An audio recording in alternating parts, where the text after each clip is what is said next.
नमस्कार, मैं शिवानी सोनी आप सभी का तथास्तु आईसीएस के हिंदी परिवार में बहुत बहुत स्वागत करती हूँ।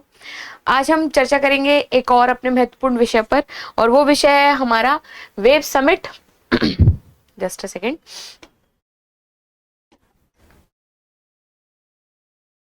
ओके, तो विषय है हमारा आज का वेब समिट और ऑरेंज इकोनॉमी।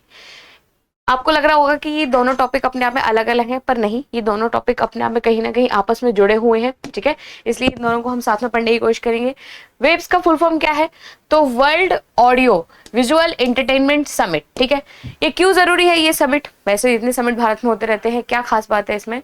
तो ये कहीं ना कहीं आपकी ऑरेंज इकोनॉमी यानी कि ऑरेंज अर्थशास्त्र, अर्थव्यवस्था यानी कि रचनात्मक अर्थव्यवस्था है ना, को प्रमोट करने के लिए ये समिट करवाया गया है। ठीक है, जहां पे आप कहीं ना कहीं अपनी रचनात्मक गुणों से आप अर्थव्यवस्था को अगर बूस्ट करते हैं, उसको बढ़ाते हैं, तो कहीं ना कहीं उसके लिए एक मंच आपको दिया गया है इस समिट के माध्यम से। ठीक है, और उस समिट का नाम है वेब समिट, है ना।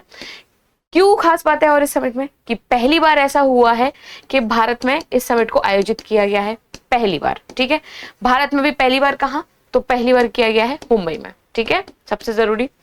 और क्या खास बात है इसमें? खास बात यह है कि 2024 में इसको होना था, पर गोवा में इसको आयोजित होना था, पर लेकिन कुछ कारणों की वजह से इसको रद्द कर दिया गया। तो इस साल 2025 में इसको मुंबई में आयोजित किया है, पहली बार भारत में। ठीक है, इस चीज को ध्यान रखना है। चलिए अब स्टार्ट करते हैं। हम पहले हम पढ़ेंगे समिट के बारे में, फिर हम देखेंगे ऑरेंज अर्थव्यवस्था यानी कि नारंगी इकोनॉमी, माफ करना, ऑरेंज इकोनॉमी यानी कि नारंगी अर्थव्यवस्था क्या है, तो उसके बारे में हम डिटेल में पढ़ेंगे। ठीक है, चलिए तो स्टार्ट करते हैं। हमने ये देख लिया आयोजन स्थल कहाँ है इसका, तो मुंबई के जियो वर्ल्ड सेंटर में इस सम्मेलन को आयोजित किया गया था। ठीक है, और क्या खास बात है इसमें, क्या महत्वपूर्ण है, क्या महत्व है इस पूरे समिट का? तो हम देखेंगे कि यह सम्मेलन भारत में मीडिया और एंटरटेनमेंट उद्योग के लिए एक बड़ा मंच है। बेसिकली ये मंच किसके लिए है कि जो मीडिया और एंटरटेनमेंट उद्योग से संबंधित जो लोग कहीं ना कहीं अपने बेहतरीन कंटेंट की वजह से, बेहतरीन ग्राफिक की वजह से, और किस वजह से, गेमिंग की वजह से, ठीक है, अच्छे फिल्म निर्माता के तौर पे जो कंटेंट निकल कर आता है, जो इनके अंदर ये प्रतिभा है, उस प्रतिभा को और ज्यादा प्रभावी बनाने के लिए हमने इस तरह का एक समझ लो कि एक आयोजन किया है, हमने एक समिट इस तरह का हमने किया है। ठीक है, इस सम्मेलन के दौरान क्रिएटिव इकोनॉमी और सांस्कृतिक विविधता पर विचार विमर्श होगा। ठीक, क्रिएटिव इकोनॉमी बेसिकली वो हो गया कि मान लो कोई एक बेहतर शायरी लिखता है कोई व्यक्ति, ठीक है, साथ ही साथ लिखने के साथ साथ उसके अंदर बोलने की इस तरह की कला है कि जब उसके सामने बहुत सारे लोग हैं तो अपनी शायरी को वो अच्छे से समझा पा रहा है, प्रेजेंट कर पा रहा है उस शायरी को, ठीक है, सामने वाले लोगों के दिल में उतार पा रहा है। तो क्या हो गया ये हो गया उसके अंदर एक ऐसी प्रतिभा जो लिखने की भी है और बोलने की भी है। तो हम इस तरह की क्रिएटिव इकोनॉमी को प्रमोट करने की बात कर रहे हैं। तीसरी चीज, भारत वर्ष 2025 में पहली बार विश्व ऑडियो विजुअल, जो भी मैंने आपको फुल फॉर्म बताया था इस सम्मेलन का, भारत वर्ष में पहली बार विश्व ऑडियो विजुअल एंटरटेनमेंट शिखर सम्मेलन वेव्स की मेजबानी करेगा भारत। राइट, ये संपूर्ण मीडिया और मनोरंजन स्पेक्ट्रम को कवर करने वाला पहला वैश्विक शिखर सम्मेलन होगा, यानी कि पूरी मीडिया को और साथ ही साथ मनोरंजन स्पेक्ट्रम संबंधित जितने भी आयाम आते हैं इन सबको समेटने की बात कर रहे हैं, और उसके लिए कहीं ना कहीं इस तरह का पहला वैश्विक शिखर सम्मेलन आयोजित किया गया है। ठीक है, इसका आयोजन देश के मीडिया मनोरंजन उद्योग को बढ़ावा देने और वैश्विक प्रभाव को बढ़ाने के लिए किया जाएगा। ठीक है, अब इसके कुछ लक्ष्य तय किए गए हैं हमने। ठीक है, वो पहली बार हम जो लक्ष्य है हमारे सामने वो ये है कि वेब्स का लक्ष्य 2029 तक $50 बिलियन का बाजार खोलना है, जिसमें भारत वैश्विक मनोरंजन अर्थव्यवस्था में एक प्रमुख खिलाड़ी बन सके। क्या कहना चाह रहा है ये? तो ये कहना चाह रहा है कि हमने एक लक्ष्य तय किया है 2029 तक के लिए, और वो कितना है? $50 बिलियन तक का है। क्या होगा इसमें?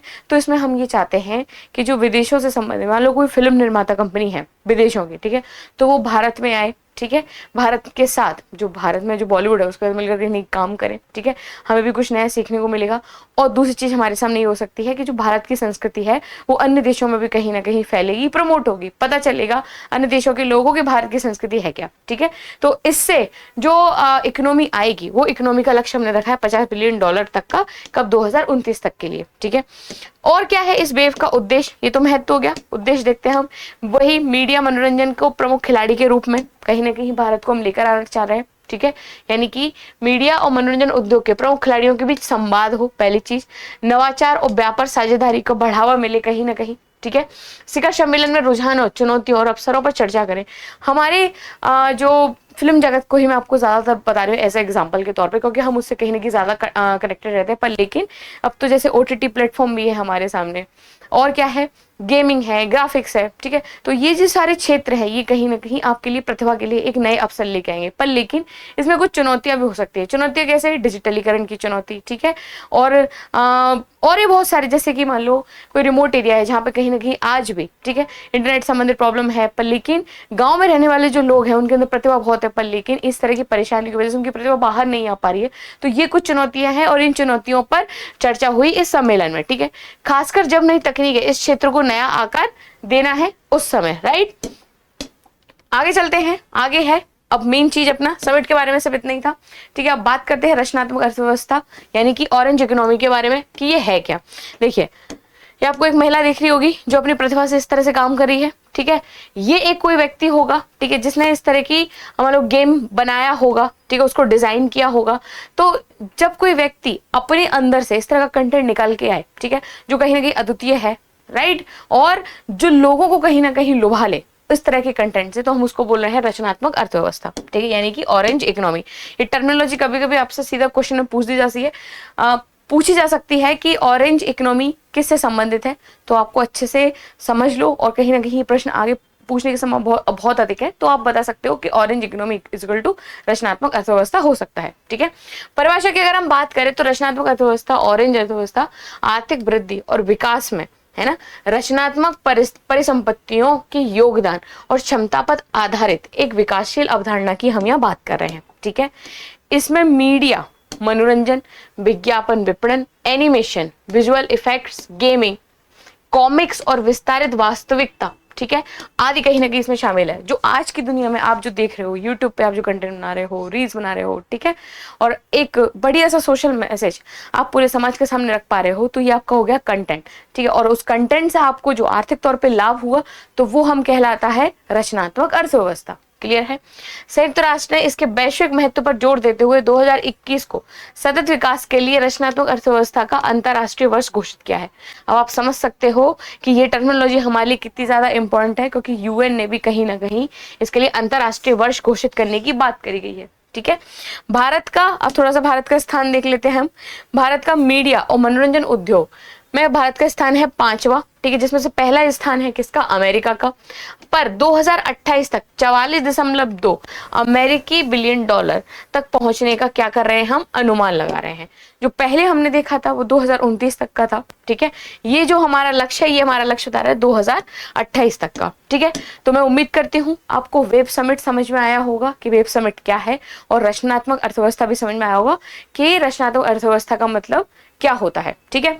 चलिए, तो ये तो हो गए दोनों टॉपिक के बारे में। अब थोड़ा सा एक बार आप अपनी प्रैक्टिस के लिए इस प्रश्न को लगाइएगा और बताना, और अपने इस प्रश्न के उत्तर को आप कमेंट बॉक्स में डालना, ठीक है।